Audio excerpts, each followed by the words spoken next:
One striking detail that Sarah pointed to, Chamberlain's arrest was recorded by ordinary citizens on their phone cameras. Where can you go these days without being captured on camera? Those trained lenses can be effective tools for law enforcement. In Rialto, California, complaints against the police dropped 80% after officers started wearing body cameras. But cameras also highlight police abuse. As we've reported here, Albuquerque, New Mexico, the video is an important piece of evidence in the recent sharp rise of police shootings. Protesters have taken up cameras to record their encounters with police, as they did on Monday at the Albuquerque mayor's office. And as America Tonight's Adam May found, in many cities, activists and eyewitnesses are increasingly arming themselves for conflict with the cops. This is the front line in a new battle over the First Amendment. On one side, citizens demanding police reform. On the other, officers trying to adapt to the digital age, where everyone is a potential crime scene photographer. I was just trying to record my friend getting arrested. One Florida man got caught in the battle. He was inside the store, and they dragged him out, and they put him outside right here, right over here. Lizardo Estrada is a freelance DJ in the Miami area. On St. Patrick's Day, he was spinning records at this smoke shop when an officer showed up to arrest a friend on misdemeanor traffic charges. I was witnessing right here, putting the handcuffs. That's when I pulled out the phone, because they had thrown him on the ground physically, and that's when I decided to say, hey, you know what, let me pull out my iPhone. Concerned the officer was using excessive force, Estrada started recording. Minutes later, he was also in custody. And other people were closer by? Yes, there's a lot. Were they arrested? No, they weren't arrested. I was the only one arrested, the guy with the camera. In the arrest report, the officer says he felt threatened by Estrada and gave him verbal commands to back away, and he refused. Estrada tells a different story. The video shows that the officer told me one warning, and I went inside and I listened to him, and I acknowledged him, and I went inside. You can see in his cell phone video that Estrada backs into the store and continues filming through the window. When more officers arrive, they take him into custody. What am I doing wrong? I need your information. What am I doing wrong? Then the original officer confronts Estrada. Let me explain something. I need everybody's. The guy's armed. Okay. I'm right there. The guy's three times my size. I'm telling you to back off. I told you. When Estrada asks why he's being arrested, the officer appears at a loss for words. So you're going to be arrested. For what? I'm not for you're not being arrested. I cannot. The answer in charging documents: obstruction of justice and giving a false name. The officer, was afraid. You could see simply he was afraid of the camera, and that's why he arrested me. Do you feel like standing right here, you were at all impeding this officer from doing his job? No, I don't. I was actually, my hands were both in my camera because I had a case in my camera. I had all my hands up, and there was no reason for me to actually show him, any threat. From Baltimore, I have my rights. I'm allowed to film. Then get the out of here. Man, I thought I have freedom of speech. You don't. You've just lost it. to New York. Put your phone away. Why? Because I'm telling you. I have the right Put the phone away. Sir, I have the... Put the phone away. Don't touch me. Look. To Salinas, California.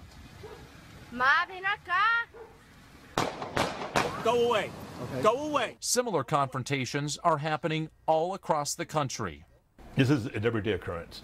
Every day people are getting harassed. Every day people are emailing me. Every day it's happening. Carlos Miller is a journalist turned activist. His mission, document cases of people arrested while videotaping police. So tell me what happened yesterday. An unnamed officer comes out and tells me I can't take pictures of the building. According to Miller, he's been arrested 3 times for photographing the police. And he says all 3 times he was acquitted. They've already sent the message to us that they're not backing down, that they're going to do all they can to arrest us, to prevent us from recording the truth. Everywhere we go, there's cameras, but they have a problem with us turning the cameras on them. He runs the blog Photography is Not a Crime, where he posts photographs and videos showing alleged police abuse from every corner of America. We want to get these cops in a frame of mind that we are everywhere, that we're not going away. So when they start beating up on somebody, that they're not going to turn around and start taking cameras from people, that they're going to accept the fact that we are recording them. Some police officers have said that you're instigating. Well, yeah, I'm sure they say that, but I'm not instigating, and Instigating about what? About holding up a camera and standing up for our rights? Since when does standing up for the First Amendment equal instigating? With problems videotaping police documented all across the country, there was one incident here in Miami Beach that was so bad it forced the police department to implement new policies. And those policies are now a model for police departments across the nation. It happened May 30th, 2011, during the annual Urban Beach Week, a week of partying that has sometimes resulted in violence and tension with police. Officers tried to stop a man speeding down a crowded Miami Beach street. The incident captured in this cell phone video. Miami Beach police say the suspect ignored orders to pull over before swerving past officers and slamming into a nearby barricade. Once the car stopped, officers surrounded the vehicle and fired off more than 100 shots, fatally wounding the man in the car and injuring 4 bystanders. Police followed the cell phone photographer back to his truck. That's where he says police pointed a gun at him and smashed his phone. And that kind of thrust us into the spotlight. We got a lot of negative publicity, and we didn't have a policy. And it was kind of like, well, what do we do? And everybody kind of shrugged their shoulders and looked at each other like, well, I think we're allowed to confiscate the camera. He can't videotape me doing my job. I didn't give him permission to videotape me. Miami Beach police met with the state's attorney's office and the ACLU to draft a new policy for dealing with citizen cameras. It's a real simple policy, basically, is that anybody in a public place is allowed to videotape you while you do your job. You can't go there and snatch the camera, but there's a way of approaching the officer before you don't just stick the camera in his face and videotape him and then pull out your little, I'm not allowed to videotape you because we're in public card. Olivero, here. Lincoln, here. 3 years later, and the spotlight is still on the Miami Beach Police Department at this year's Urban Beach Week. The department spent more than $1 million bringing in hundreds of extra officers, setting up barricades and even command centers up and down Ocean Drive. So Carlos Miller running around here this weekend, following your officers, making arrests with his camera.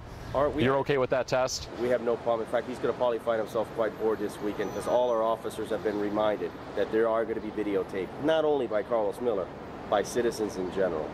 So there's no officer out there at Miami Beach Police that has an excuse for getting upset or not knowing what the policy is. You got cops up there. Meanwhile, Carlos Miller is also gearing up. We're going to be walking around. We're going to be walking around and taking pictures of everything, you know, not just the police, but of all the people on the streets, taking pictures of anything that's happening. Miller and his crew witnessed numerous arrests with cameras in hand, sometimes pushing the limits. Right there, right there. What's he getting arrested for? That's his personal business, isn't it, sir? No, it's not. It's a public record. You can look up his public record, man. You're his attorney? No, right? It doesn't make a difference, bro. Okay, we'll have to answer your question. Hey, listen, you're right. It is public record. And once they finish the reports, you'll be able to get a copy of it. You can answer a simple question? No, I cannot. You can't? I don't even know his name, to be honest with you, or even what his charge is. It's gotten a little better from previous years because I didn't end up in handcuffs. You know, over the years, numerous people have been arrested for photographing or recording them making arrests. So here you could tell they were a little tense. They did not appreciate it, but there was too many cameras for them to take any real action. This year, around 200 people were arrested during Urban Beach Week, and police predict many of those arrests were probably recorded in this new age of cameras everywhere.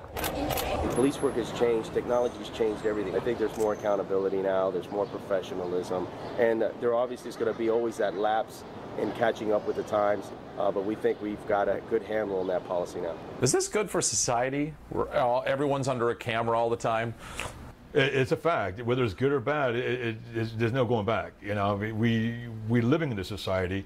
Big Brother has been watching us for a long time, and now little brother's watching Big Brother. Adam May, Al Jazeera, Miami Beach, Florida.